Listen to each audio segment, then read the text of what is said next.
So yeah, welcome all of you. Super happy to be here. My name is Benjamin Kraner.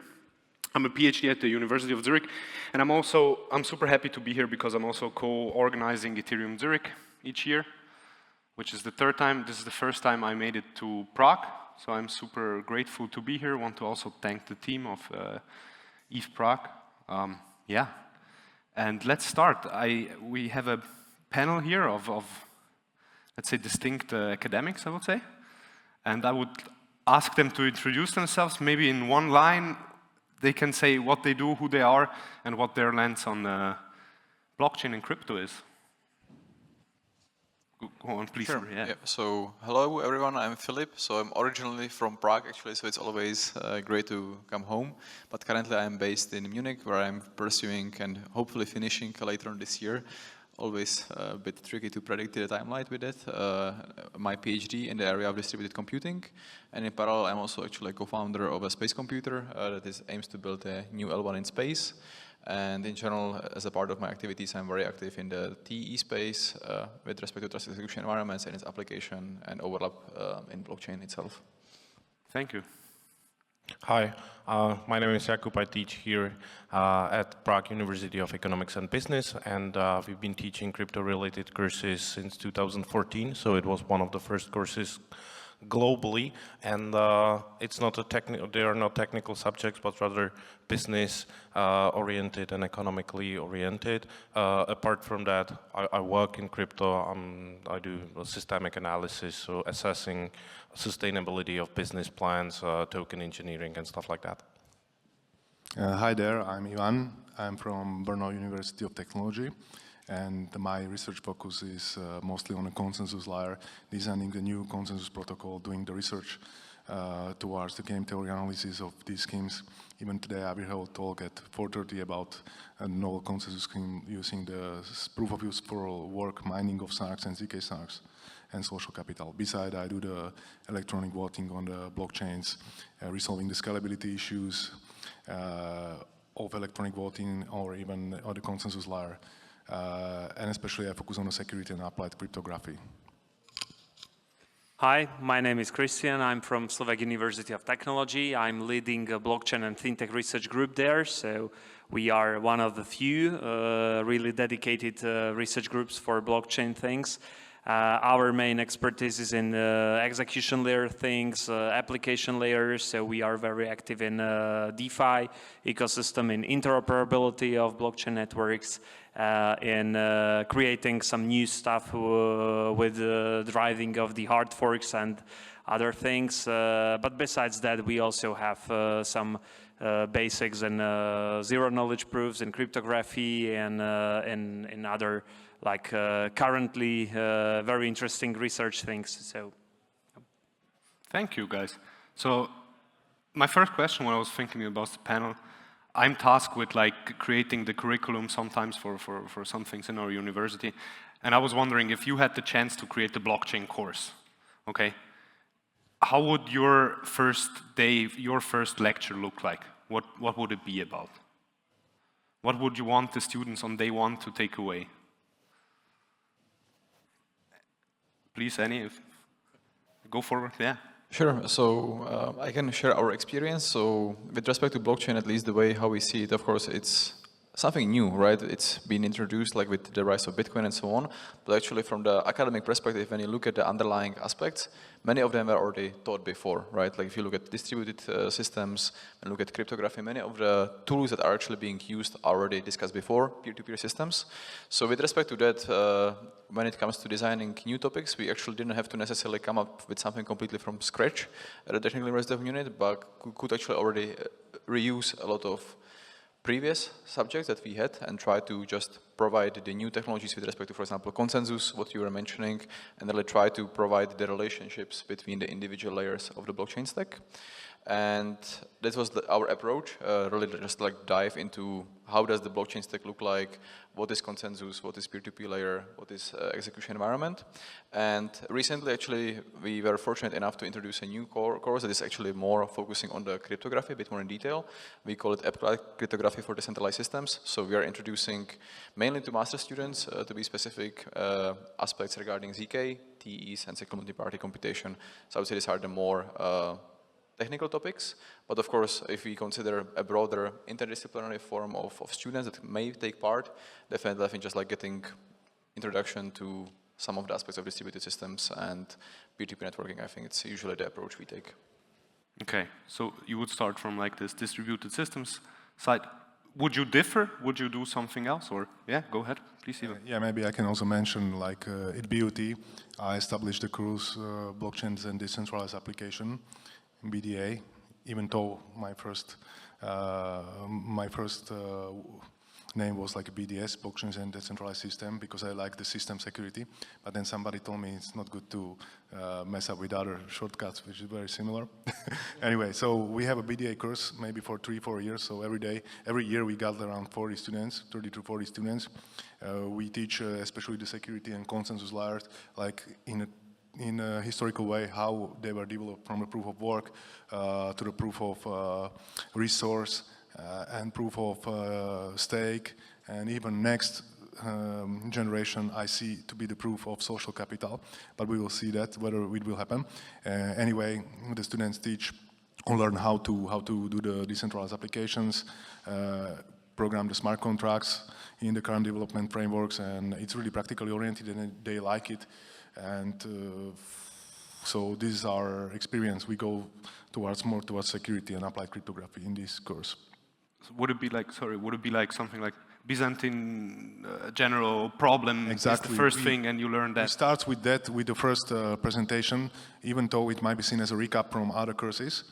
But to connect it to the blockchains, we need to mention also this stuff. Besides, we have a lot of BFT protocols, which are just drawing from these Byzantine fault-tolerant algorithms. So it's there as well. And of course, we start with some cryptographic primitives which are necessary to be explained there. And yeah. Makes a lot of sense. Jakub, you say something. Yeah, my students are international. They come from different backgrounds. Some of them are developers, but few of them. So it's called digital assets and blockchain industry. And the main point is for the students to learn how to get a job in crypto or how to start their own enterprise. So that's how it's focused. There's a variety of topics we're doing. And they can cherry pick. They can get like 200% of the mark, so they can skip things that don't like concerning coding. If they don't like it, they don't do it. Marketing, if they don't like it, they're more into coding. Or fundamental analysis, there's a trading competition. We have like a flea market where people use Bitcoin Lightning to buy things from their countries that they bring, stuff like that. And in the first lecture, they create their own wallet, like MetaMask or Rabbi for Sepolia tokens, because I give marks as activity points as tokens on the Ethereum testnet. So it's interactive, it's a practical seminar, and the point is that the students should create their own product, something for profit or non-profit, and then in the middle of the semester they present it to the people from the industry, they get some feedback, and then they improve it. And I'm proud that dozens of my students got interesting jobs in crypto companies or started their own companies, and I can see some of my students here, so thank you very much guys for coming and supporting me. It's very nice. I think also that already there's an interdisciplinary approach to this, right? And you're maybe more focused on, like, let's say. It must be. And nobody knows everything, so I invite guests and they have guest lectures, and then the students can get micro internship, like 10 hours working for free in their business and see what's really going on in the real life. Please, yeah. I agree with all of you, but I look into creating a new course more from a point of view like a company. From company, you need for company you need users, and what the users need, they really need some usability. They need the adoption, And that's the biggest trouble, that we all start with some cryptographic basics, with some distributed systems basics. Those are all hard skills, which can be learned pretty quickly if you have the background in computer science, but you don't have the adoption. So in my course, I would start with a big picture, with giving the students a wallet with some funds on testnet and creating their first transaction, giving them the opportunity to play with the crypto, with the blockchain ecosystem, to start with the real use case, sending some transactions, and afterwards I would say about all the basics, all the behind the scenes, everything behind that. And that's like similar to Jakub's feeling that we are creating also companies which like enhance or rise the adoption. They can broaden the user base, but at the technical universities we are only talking to our students, to those who are already there, and we are not giving them the opportunity to make the adoption more wider, to give the chance of using cryptocurrencies or blockchain technology also to masses, not only to technical people. So my course would start with big picture, with playing with the technology, and afterwards I would deep dive into basics and tell them all the details if they are interested. But all of these are hard skills. We can give them hard skills with a YouTube video, with something, but we also need to give them those, they are not soft skills, but at least those skills to play with the technology in real life.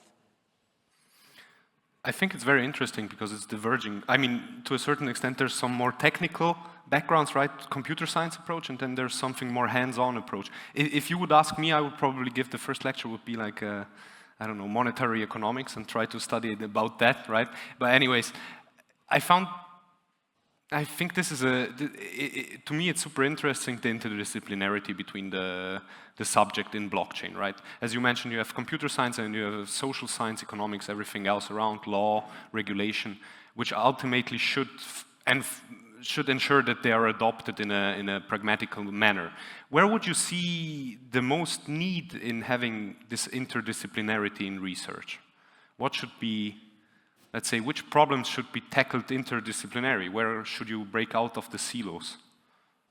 Maybe easier for the two guys that answered just like, yeah, we have to have some kind of interdisciplinary approach. You have an answer, or how would you?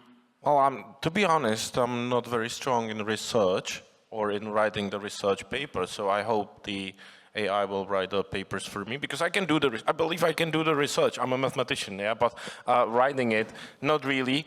So I'm more practically oriented, and that means that my job at the university is to, have the contact with the businesses and bring the opportunities for the students rather than doing the actual research. Back in the day, I was trying to do that, but I'm more focused on creating the apps or building it sustainable economically, modeling of the business plans and token engineering, tokenomics, stuff like that. So it's more like hands-on experience than theoretical research. So there's not much I can say about the theoretical research because it's not something I do. Maybe some overlaps actually with respect to that. I mean, one part is of course consensus, right? Like it's very, very relevant, provides the fundamental aspect of the security to the whole system. But when it comes to the interdisciplinary front, which is, I would say, partially overlapping with economy, right, is the whole domain of MEV. So on that part, like we have a great collaboration with several of my colleagues at the TUM focusing on MEV. And for that, you have to really understand how the peer-to-peer network looks like, how does the consensus behave, and later on, actually, you can also find a way on how to measure and evaluate the aspects of MEV. But again, MEV can also propagate back all the way to the security of the system as well, in case it's not possibly nicely treated and handled properly. So I think these are like some of the interdisciplinary aspects I see on the direct research front. I would say it's more deeper dive into the protocol design itself. But of course, with respect to when it comes to use cases and adoption, we are having a group of professors, currently around 7 to 8 professors that are regularly gathering, either the professors themselves or their PhDs, to exchange ideas from different domains. So it's not only computer science, it's also actually economy, management, and we are then discussing the aspects of adoption, you know, when it comes to that, okay, we have a blockchain, it's super cool, but always then people are asking, what are the use cases, right? And then we are trying to work together towards like really nail down what are the requirements when it comes to the adoption and the use cases from our hard skill perspective when it comes to performance, latency, and so on and so forth. And they are coming on the aspects of the usability. Like, okay, if I, for example, want to use blockchain in favorite use case, right, supply chain, what are the requirements on the parties? Like, what are the trust assumptions each party has to have towards the other parties? If we want to have privacy in such a type of setting, should we go, let's say, with Hyperledger Fabric as a famous permission-based or consortium blockchain, or is there actually a way on how to make it possible on permissionless blockchains and provide some privacy? It's kind of like when we are stepping in. The problem is that if you test this, there's been a lot of talking about, you know, supply chain management on Hyperledger Fabric and stuff like that, but if you actually study that, then you find out there are like petty results that nobody is actually using it. It's changing. In the last 2 years, the adoption has grown and there are some actual things, but back in the day, 6-7 years ago, when the companies claimed that they're using it for supply chain management, they were just lying. Yeah, that was just marketing propositions and bullshitting. And, you know, I don't like doing this bullshitting. So when there's something to actually study, we will study that, but right now it's in a very piloting phase, to be honest. When you talk about adoption and big data and the actual usage in the real economy, we study these solutions, we're working on building them, and they are getting there, but there's not really much data to study yet.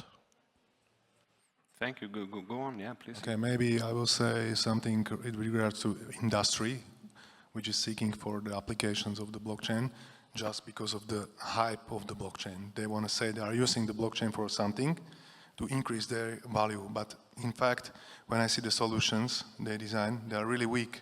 They don't leverage on the unique properties of the blockchains that centralized systems don't have.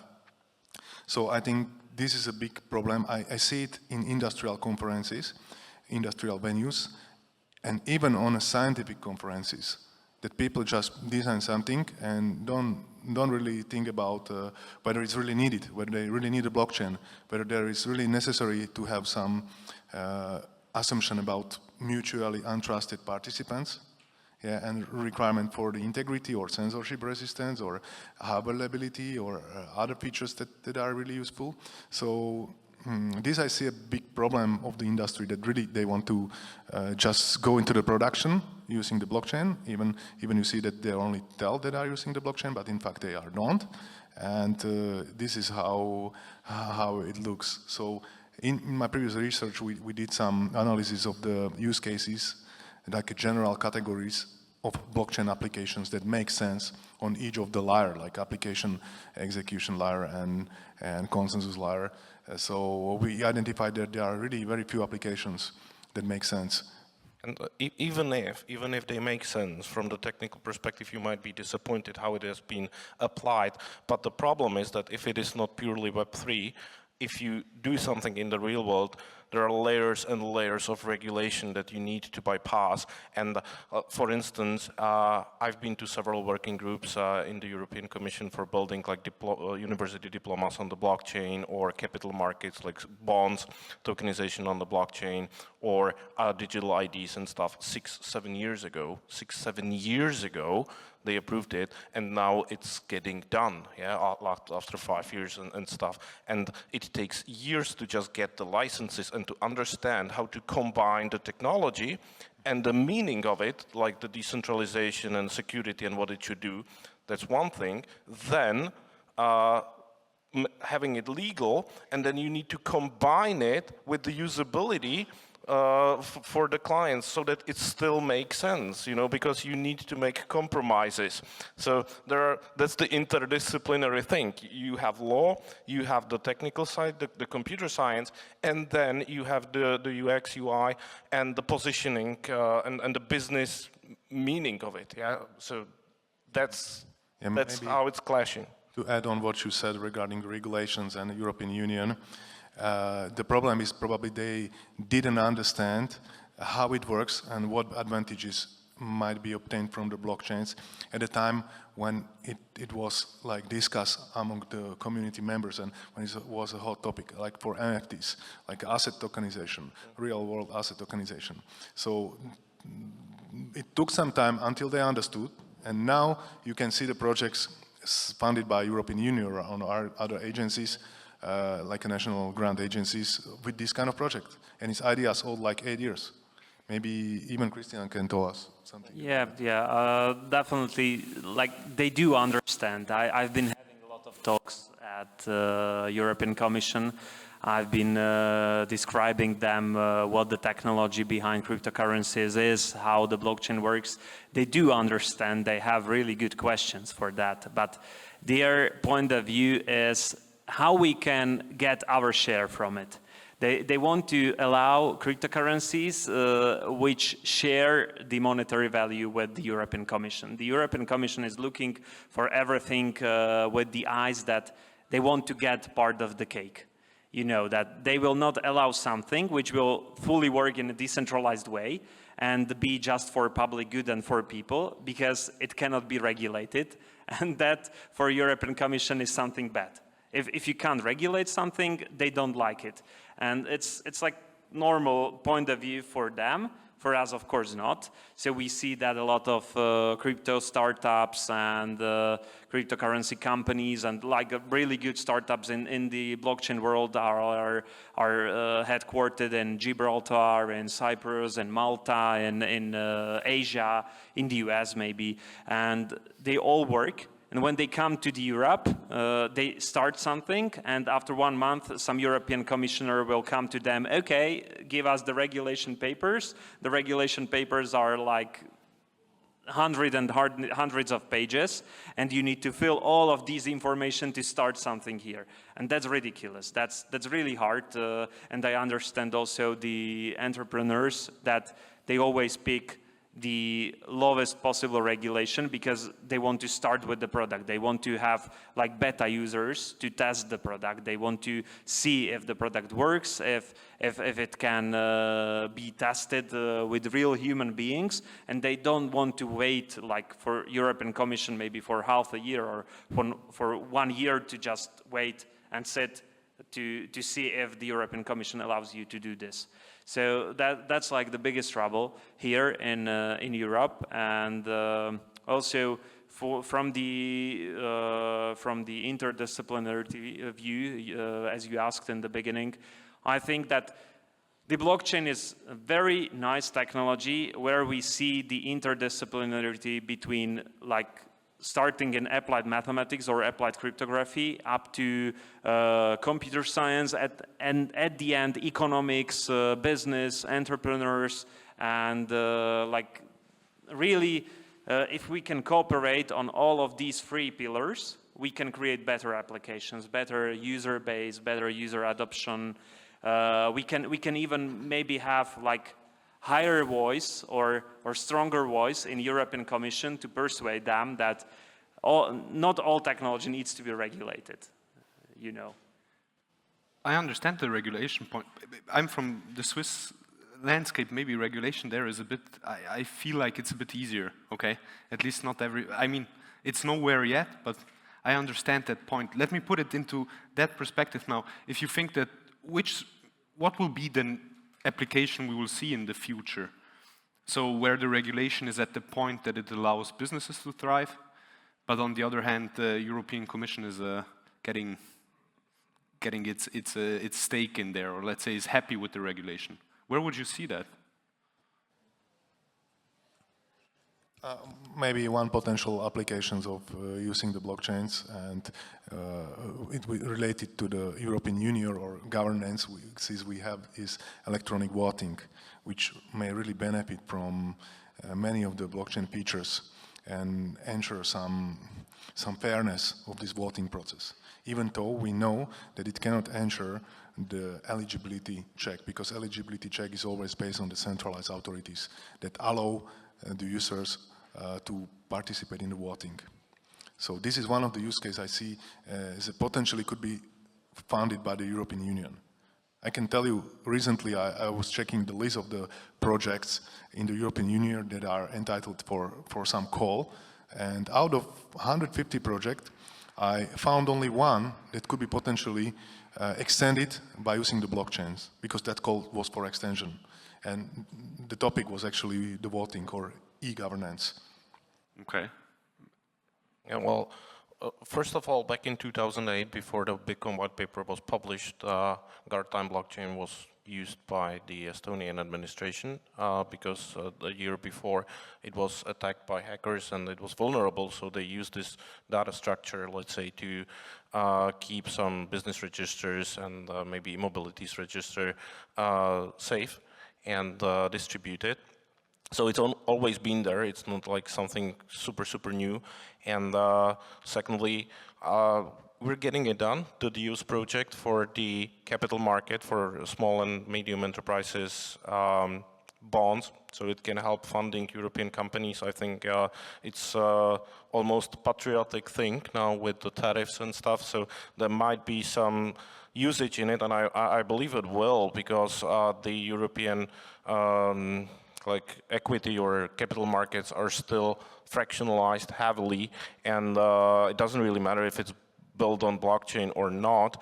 Building it on the blockchain adds some value to it, for sure, and you can connect it to Web3, then there will be a lot of new applications and opportunities. That's our job, to find them out and to test it, whether it makes sense. But I believe this will be done, and I believe a lot of the ideas that have been discussed for years will be eventually done.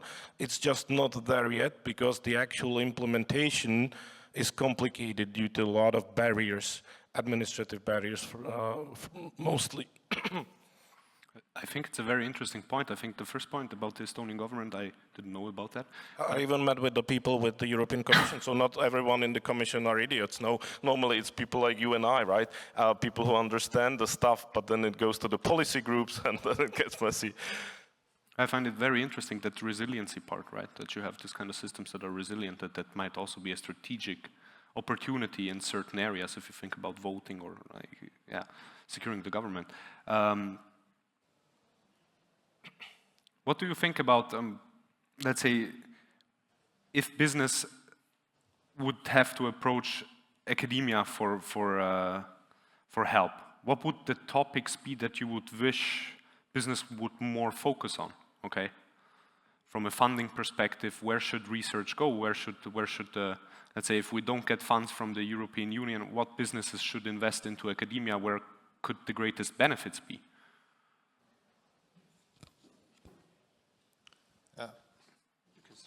Okay, maybe from my perspective, it doesn't happen often that business will come to discuss something and offer the funding for doing the research for them. It doesn't happen. It's really hard to get any grant or funding from the research. Even though we are trying to approach business as much as possible. For example, in my case, I make my courses open source, meaning that everybody who understands Czech or Slovak can download the videos of the whole courses and presentation and just use it for himself as he wants. So my skepticism that business is probably interested only for obtaining the human forces to work on their existing projects, not on resolving the issues, even though there is definitely value from academia we can do for the business. But this is just my subjective opinion. I believe that it might be different on other universities. So maybe Kristian. Yeah, I can share my thoughts. Here in Central Europe, in Czech Republic and Slovak Republic, we have troubles with not having R&D at businesses. We are mainly only like manufacturing countries. We don't have big companies with research and development departments here. So, of course, their motivation is not to give money to universities, to academia, to help them drive the research further, because they don't have the research here. They can fund somewhere else. But still, all of the businesses are profit-driven. And the academia doesn't need to be profit-driven, or is not. It's normally non-profit. The academia, of course, still needs to have money to pay for the salaries, but it's not profit-driven from the research point of view. So we can go into more riskier things into those which are really risky, and we don't know the end result if it will be successful or not, and that's like driving the research further. But the company always needs to see the end result, that if they put money into some research, they want to have this, and this will end in this kind of profit. And that's hard, because we cannot evaluate this. We cannot say them that, okay, we will create you something really rocket science, and this will give you $1 million in revenues next year. That's really hard, and the business always wants to see the end result in the profit. So we need to like really discuss things, how we can cooperate. We already have at my university like program how to make them like find better employees for the future. So we have like a hiring academy where they fund us, they give us money for laboratory, for tools, for like hardware we use. We help them with some research, but we also like give our students the opportunity to talk to the some recruiters from that company and maybe find some common words between them to work for the future. So there are different means of working with within the academia and industry, but always like the end result for the industry is profit-driven thing, and for the academia is research. And how we can combine this, that we can guarantee that our research will bring them some profit, that's the hardest. Filip? Maybe actually I dare to disagree a little bit. So it's a matter of understanding. I think what does the business understand by mean of research? So I can share the experience from our side. So we have partnerships with both Web3, traditional Web3 companies, but also Web2 companies. And with respect to Web3 Foundation, with respect to Web3, we have collaborated with foundations from different layer 1 protocols with different type of solution. It's always a matter of alignment and understanding what is a research. And on that part, like there has to be bridges on both parties to actually align. And many times, of course, I fully agree that they are looking for how can we implement it into our solution. But at the same time, we have to always, as academics, convince them that research by default comes with certain risks, right? Like, because if you are solving already clear stuff, it's not necessarily about research anymore, it's more about development, that they can do it by themselves. So with respect to the research, it's always alignment on the expectations, that sometimes, of course, we are aiming for the stars, you know, like, okay, we will improve your consensus, and if instead of 100 transactions per second, we will have 1,000 or even more, or other aspects, but this is always something that we have to educate them as well to understand and align on the aspects of the research. And when it comes to the original question on how we actually envision it, it's always depending if it's I would say like protocol research. With respect to that, then the companies are actually very happy to even have a long-term collaboration, because of course, if it's already established protocol, maybe they have a long history, it's much easier just to continue where we are, or actually it's the other way around. We have the problem defined already by them, and then we are just like working on the grant together with them to make it work. So that part, it's, I think, form that it's working very well, where actually the industry in some way is defining the problems for us that we can later on work on, and later on we are just basically trying to immediately offer our solutions to them, and they are later on integrating it. I think this is quite a functional part, but maybe on the aspect of the, let's say, more traditional Web2 companies, they are also coming with a part that, firstly, even though the technology has been around a long time, many times they are still having lack of understanding on what the technology actually can provide, which is sometimes bit actually interesting to see, even though I agree that many times you can just like watch and follow certain information from online sources. Still actually the education on the details of the technology, what it can provide, is sometimes not clear, because even the literature out there is not clear. Many times you see, even if you look at various curriculums, it's not clear also with respect to actually what individual informations can provide. So that part is also coming with the part of making sure that we are understanding each other. And with respect to the Web2 companies, it's like you're really applying, and maybe they have idea of what is the problem they have, but we have to later on find and close the gap with like finding the right solutions for these companies. So I think it's an overlap of what can be achieved, and I think the partnership it's about building bridges and understanding what are the academic needs with respect to also KPIs. Is it profit? We don't necessarily care about profit, right? We rather maybe care about publications. And on the other side of the industry, really understand if they are fine with taking some risk. We have to educate them on that part, and later on try to find the part on how to actually make it work under these forms of conditions. So definitely I see that there can be also less financially involved type of collaborations. And for that, I think it's great to explore collaboration maybe with student thesis or other formats that we are actually very actively pursuing as well, because it's at the end, for a student, it's a great experience. They can work with industry, work on relevant problems. And for us, it's also a great actually to get insights on how the partnerships operate and kind of use it for a long-term collaborations that later on actually can start from a very talented student that maybe actually really makes a good impression, and we can later on build it up moving forward as well. And of course, through the student, eventually maybe their motivation is of course to have their particular problem, but maybe ending up hiring them. This is just like how the collaboration partially works, but I think there are ways on actually how to find mutual benefits from both parties. Okay. I can give you examples, and I would agree with both of you. You know, they're more interested in the manpower and in finding the right people that can help them rather than primary research. I don't think that anyone is very much interested in primary research in DLT, because I think there's too much research when you compare it to the actual level of application. So it's just wasting money financing more research that you cannot apply at the moment. But I can tell you some examples of like collaboration or what down-to-earth questions they ask us, and they reasonably expect answers. So the Czech National Bank, they're considering whether or not to include Bitcoin in their foreign reserves. Yeah, so the type of questions is about the risks. Yeah, what might happen if? So case studies, what happened? How is it like?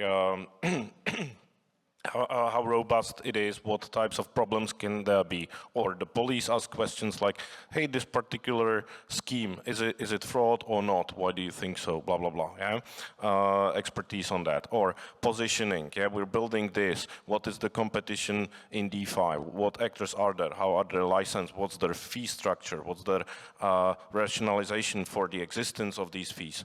So these rather down-to-earth questions that require expertise. So it's more about the people and the knowledge that they have than trying to invent some new kind of blockchain. So I would say, to take it together, I think like there's this sort of tension between financing research, but on the other hand, I also see it, as you said, like the means to get this manufacturing force, right? The highly educated people that can actually provide to the protocols, to the applications, or then even to primary research. I mean, in some sense, I think building this kind of knowledge, right, should be a mutual beneficial relationship for business regulators and academia. I think I'm using this panel now to solve a question of mine, because I'm getting students to me that are always asking me, hey, I'm interested in this space, okay? They might be from computer science or even from economics or law. How do I get into it? Where do I start? Okay, certainly it's very specific to my university, and I can answer it in some degree, but I would be very happy to hear how you would help such a student, what you would recommend to him. Where should he start? So we have collected over the years quite an extensive list of materials that I think are very good, and I think the cool part, I fully agree, like you can watch YouTube. I'm doing it all the time, and I think it's the perfect part of modern technologies, right? Like you can point the students to watch one of the best classes out there, you know, just like from renowned universities, and they can just like follow it there. So we kind of combined really interesting curriculum, internal cool MOOCs, you know, with respect to actually really like onboarding the students. And then it's like really up to them on how well in detail they really want to understand what components of the blockchain stack. So this is like one part, just like providing the guidance on maybe how to structure their online experience, not to get lost and build up their knowledge. And of course, like internally at the Technical University of Munich, we have also quite a variety of courses that they can take. Colleagues of mine from the different group actually are offering already, I think, for 10 years or even more than that, a very cool lecture called Blockchain-Based System Engineering, BBSE, Burak, I believe Benjamin, you know him, and his group, and they are actively working on actually educating the master students. So every year we have like around 700 students participating in this class. Of course, they can just like get the general gist on what is blockchain about, and then later on we are trying to collaborate together to, if they are interested, provide them the environment where they can later on tap into the individual parts of the stack in more detail, peer-to-peer layer, consensus, cryptography, execution environment, formal verification, and so on and so forth. So for that, it's already something that just has to be a little bit steered for them. And of course, if they are still didn't give up, after being in a space and learning about it for long enough, we can of course collaborate later on seminars or possible theses. So I think this is like the general recommendation we give to them. And sometimes they just like already know all of the stuff because they participate in our classes and they just like want to do the thesis. So there are, I think, different formats, and just I think already they have come to you and to ask. It's, I think, already a good sign that actually they are interested in the technology and are motivated students. So I think this is good kudos to them that actually they take the opportunities. The question is the course on YouTube, your course? The BBSE materials are fully made available, that part I know, and for the one I was mentioning before, the applied cryptography for decentralized systems, this is the second year iteration, so it's much more polished, and we plan to actually make it into a MOOC as well. Yeah. Very nice. Yeah, I have also these kind of questions you mentioned. Also, our students come to us for like where we can start. What is blockchain? What is crypto? We've heard about Bitcoin, but we don't know anything about it. I would give one plus point to centralized exchanges, because currently every big centralized exchange has its own onboarding activities. They have like really good education materials to start with. So I would definitely send the students at least there if I don't have my course open or it's already ongoing and very like an advanced way. So I would give them the opportunity to go there. And at my university we have also good cooperation with the Ethereum study group and Polkadot Blockchain Academy. So these are also two like study groups or maybe options to learn more about deep dives from beginning, from starting with the cryptography and with the like real basics up to the end of I don't know, maybe currently with Ethereum study group Pectra hard fork, with the Polkadot Blockchain Academy about the jam or the interoperability they create. And we have like been able to give this option to our students. So our students have free access to these study groups, to these courses. So that's also something. So I give them like the plate of options. I give them that this is the basic one, this is more intermediate, this is like the end, the hardest one, and choose. Maybe go one by one or start with this one, start with this, and the students can pick. So I already have these materials with me, and I can give them, just show to students like, here it is. But yeah, currently we already have a lot of materials for onboarding, for understanding the technology, but what is still the problem is that the usability of Web3 world is not as good as Web 2. When you go to Web 2, you go to bank application or to any kind of basic application, you just log in with your Google account, your email, and you are there. You can already play with it. You can work with it. And blockchain, okay, you have some custody wallets where you can sign up with your Gmail account, with your Google account. But afterwards, when you want to send transaction, there is nothing. There is some hexadecimal value, like this is the address where to send money in MetaMask or in Rabbit wallet or in any kind of browser wallet. It gives you like this is the transaction, which is again just hexadecimals, and this is the signature. You should sign it, and the transaction will go on. And, okay, how come a normal user understand this? That's the answer for the question, yeah? Yeah. That's what I'm trying to teach the students. I don't teach them how to operate these dApps and stuff. I tell them, hey, till next time, create a DAO. I don't explain how to do that, and in the next lecture, we go through that, right? And they find a lot of barriers and a lot of problems, and I deliberately don't teach them because it makes no sense. In another year, next year, it would work differently. So I want them to feel the pain of the lack of UX and UI, these problems, and maybe that nudges them, hints them to, hey, maybe I could work in UX UI in crypto because there's so much space for jobs, you know.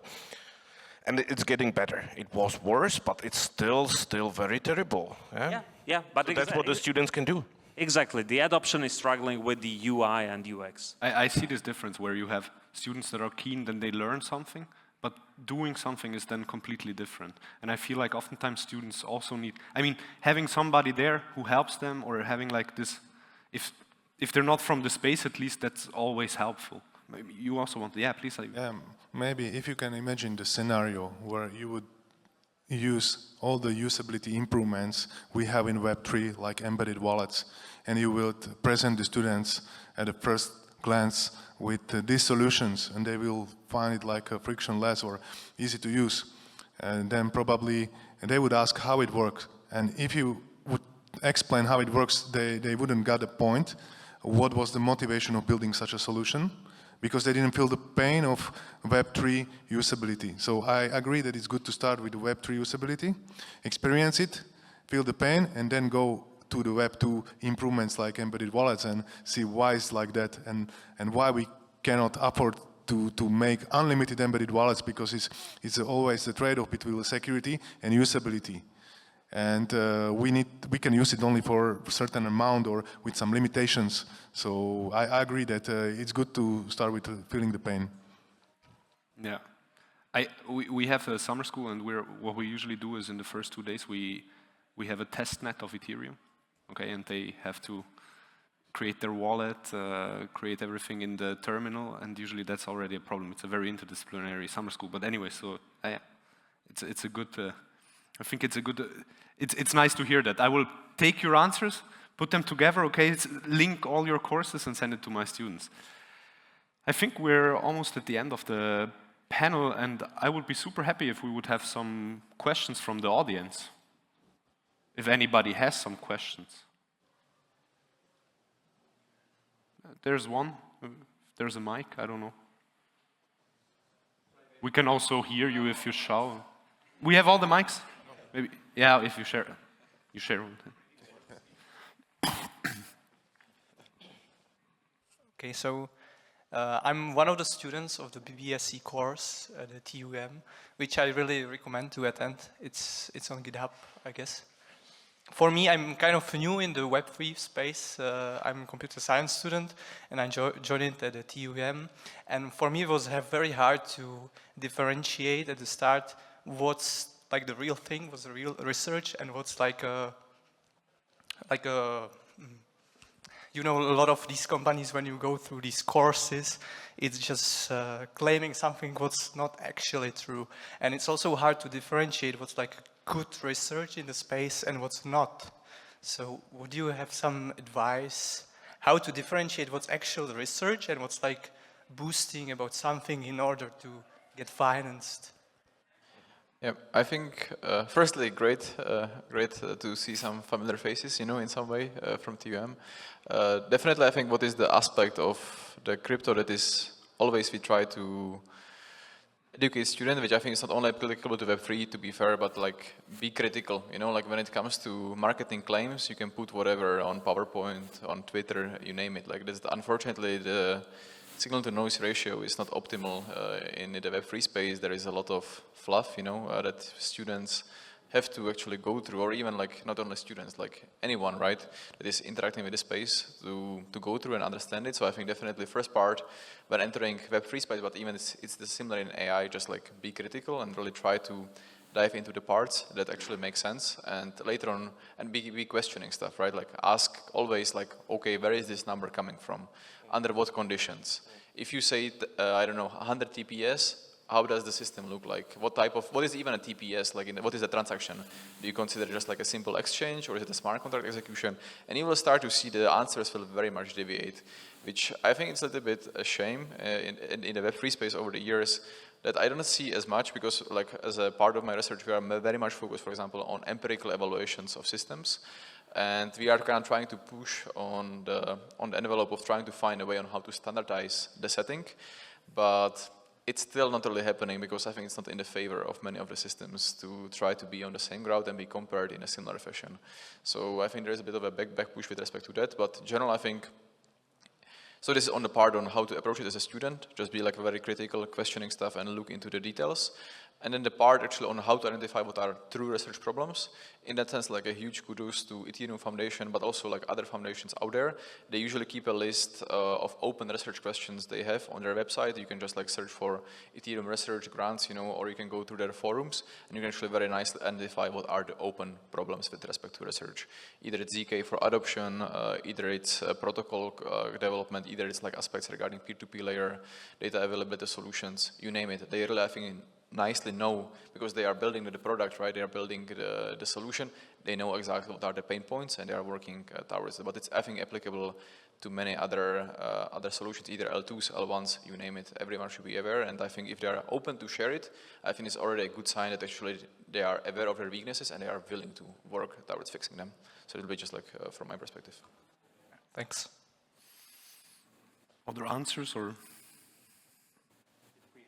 other questions?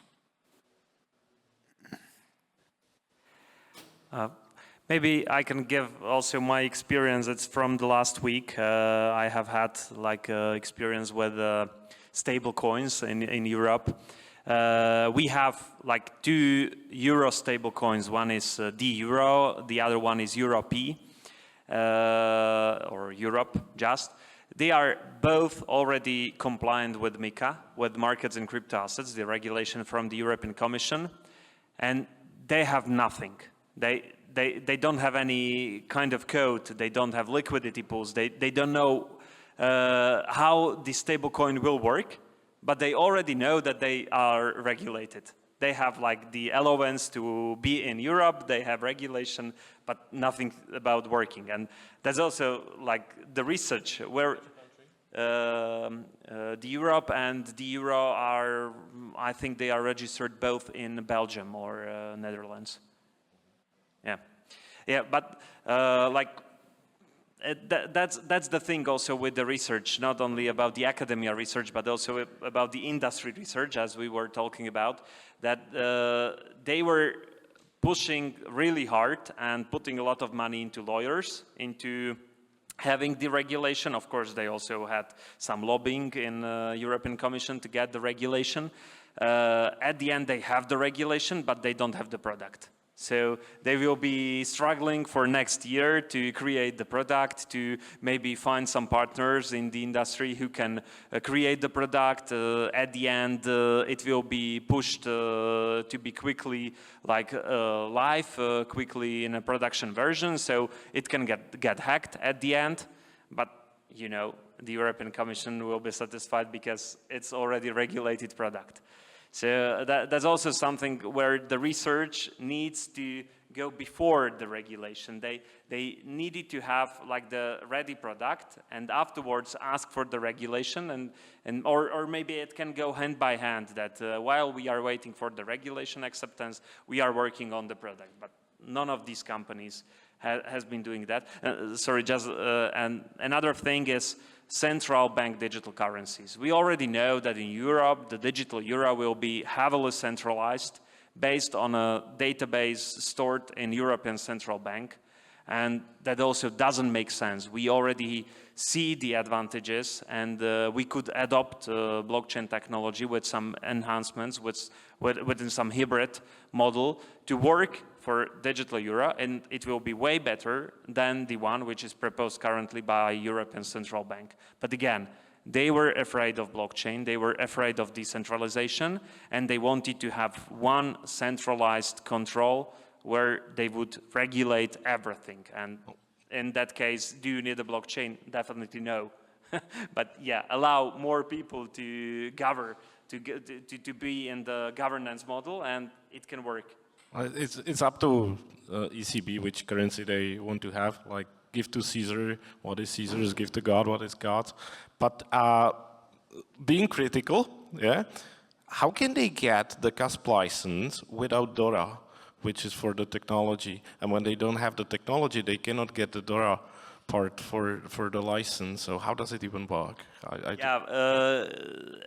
It actually doesn't need to be connected. So they have Mika, they don't have DORA, and they can apply for DORA if they will have technology. But like for the at least high-level working or maybe functioning in European Union, they already have Mika. So yeah, it's ridiculous that the technology will come in the future, and afterwards maybe they will find they need also MiFID or AML or other regulations, but they already have Mika, so yeah, we can start with that. Yeah. I would want to come to one point back. We were just talking about how to distinguish scam from not scam. Let's put it that way. I think also coming to Ethereum Prague or other events, I think always has a great benefit, especially for students, to get on track with what's happening and to meet nice people. So I appreciate you're also here, and everybody was here. And to end this discussion, maybe I look forward. I would ask each of you to name the thesis of a future PhD student you would want to have. It doesn't have to be PhD student, could also be master student. But maybe each one of you tells me one thesis, you think about it for the next 10 seconds, and then you go. Before I came here, I wrote 2 defenses for theses, so I can tell you 2 bachelor theses from today. One is about optimizing of the profits from crypto. It was great. There were 8 ways how to optimize it, including moving to Paraguay, which I really liked. It was great.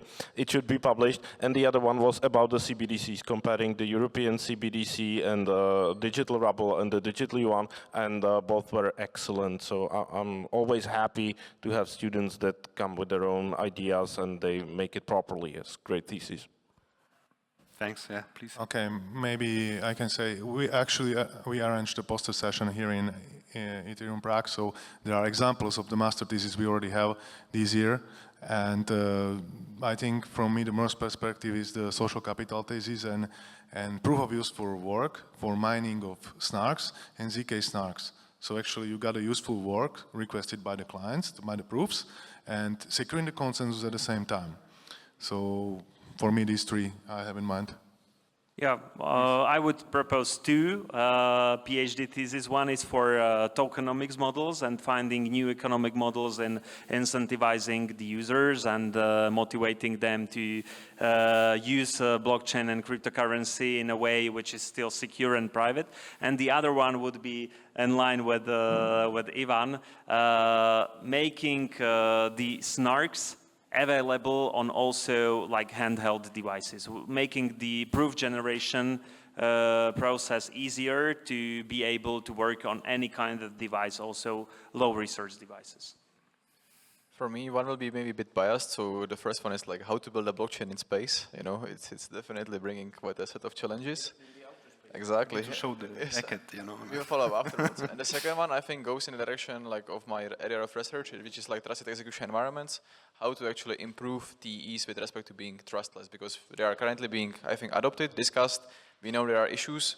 Let's make them trustless for the future. Then I would thank Kristian, Ivan, Jakub, and Filip. Thank you very much for the panel. And yeah, round of applause. Thanks. Thanks.